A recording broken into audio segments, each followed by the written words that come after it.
Hey y'all, welcome back to my channel. My name is Sharia Maurice, and in today's video, I am talking with you about how I do classical conversations without a community.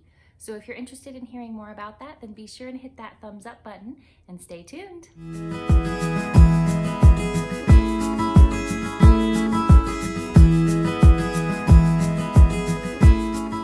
So for those of you who are new to my channel, welcome.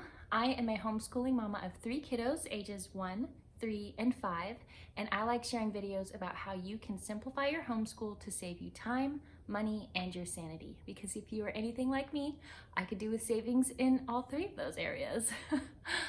So if that is something that you enjoy, then be sure and hit that subscribe button and turn on the little bell icon so that you can be notified of all of my upcoming videos. And if you would like to get a little behind the scenes look into our homeschool, you can follow us over on Instagram at the Sharia Maurice. Now, like I said, today I'm talking about classical conversations and doing it without a community. So this is not a knock against classical conversations and the community. It's not a bad review or anything like that. Today I'm just sharing how I personally utilize classical conversations in our homeschool, but I'm not a part of a classical conversations community. So if you don't know what classical conversations is, maybe you've heard about it. If you're new to homeschooling, I'm not going to go into exact details of what classical conversations is, but just for your own understanding, if you don't know, I would basically call it a classical curriculum. And there's a community component involved, which is basically like a homeschool co-op where you meet weekly for 24 weeks. And then you follow some memory work based on the classical method of homeschooling. So that's what classical conversations is. Now, we're not actually a part of a community. So I'll start by backing up to when I first heard about classical conversations. I wasn't even homeschooling. I was just researching what I wanted to do for homeschool with my children. And I had decided on the classical method of education, and a friend at church had told me about how she's a part of classical conversations. And so she kind of explained to me what it was. And I made a mental note of that for the future because it sounded like something that I would be interested in doing. So then fast forward a few years to it's time for me to start homeschooling my oldest. And I knew that I wanted to get started with classical conversations, at least the memory work portion of it. So classical conversations has 3 tiers. It's the foundations, and then essentials, and then the third one of the trivium. I don't know what classical conversations calls it, but it's the rhetoric stage of the trivium in the classical method. If you don't know what that is, then I'm sorry. I'll do another video if you want me to explain more about the classical method. But anyways, I was interested in getting my son involved in the CC memory work. And so he was still young. He was 3 turning 4 that year. And I was going through a letter of the week kind of curriculum that I made for him. And I actually did a blog post on it if you're interested in hearing more about how I made up my own letter of the week program. So I'll leave a link for that in the description box below. But anyways, I was doing that with him. It was my first getting my feet wet into the homeschooling world. And so my plan was I'll just do the memory work with him, and we'll get exposed to it, and we'll start incorporating it, and then, grow from there. It was just the gradual kind of just getting our feet wet kind of thing with it. And so I didn't feel like I needed the community at that point because he was so young and I didn't really see the point of it. So I just bought the app, and I bought the cycle that everyone else in the classical conversations world was in, and that was cycle 2. So about 2 years ago now. And I just got started by exposing him to that memory work, and it was great, and he enjoyed it, and we really liked it, and it was perfect for us.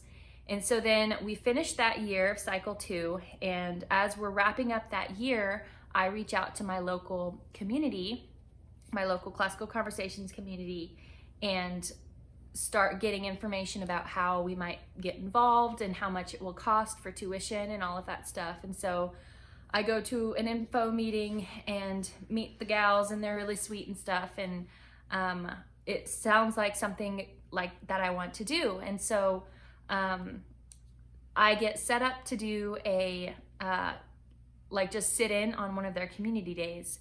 And that very week, the pandemic hits and everything shuts down. And so pretty much the whole rest of that year of cycle 2, it was a shutdown. And it looked like for the coming year, the fall of 2020, it would be all virtual meetings and stuff.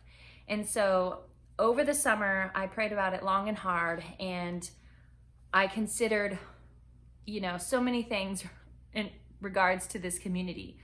At first, I felt like I needed the accountability that this community could bring, because I was new to homeschooling and new to classical education. So I thought a community would be good to give me that accountability, because when you go every week and they're expecting certain things from you and your children, then that just naturally holds you accountable to educating your children at home. And so that was one of the reasons I thought I needed a community. Another one was just the fellowship of other homeschoolers and people, walking the same path as you are. And it just made sense, to be a part of something like that.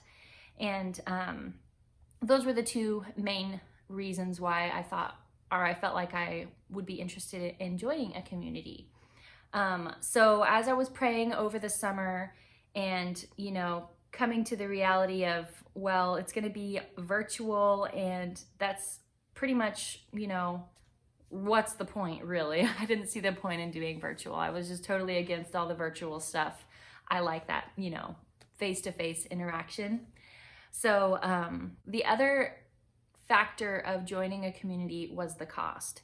And so whenever I looked at what we would be getting, especially for the fall of 2020 in virtual, and the fact that I was already doing the memory work stuff, which is what the foundations level really is, I was doing that on my own at home, and we were doing well with that.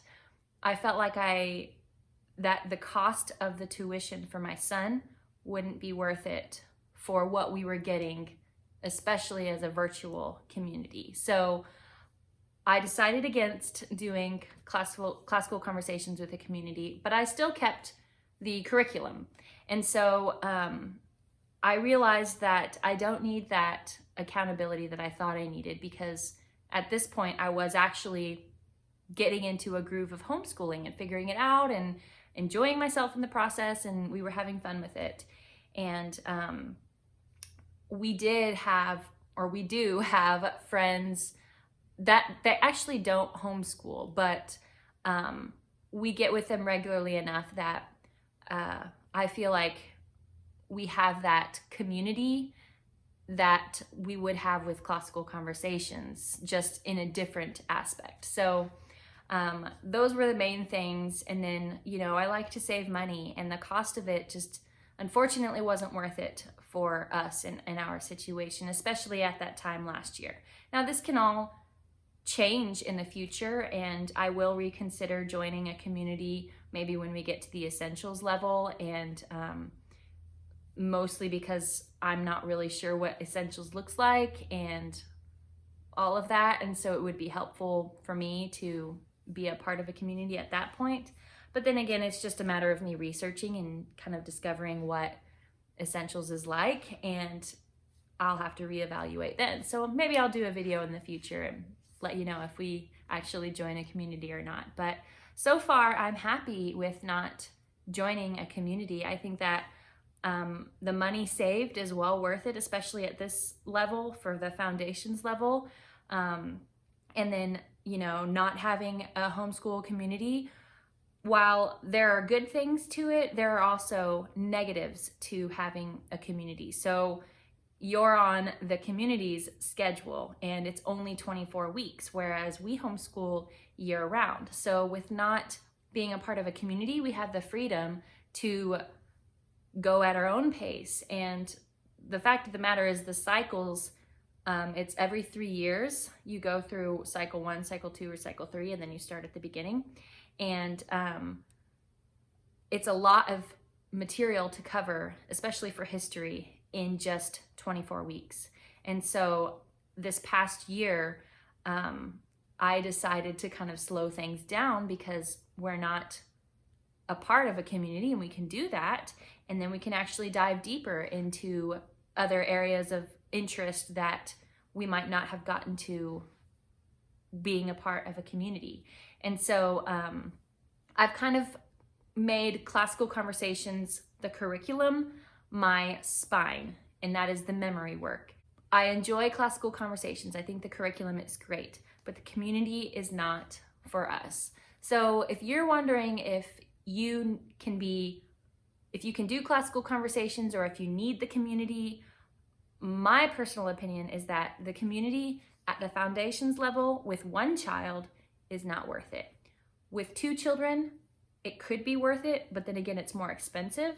Classical conversations without a community is possible, and it's worth it to me to do it this way.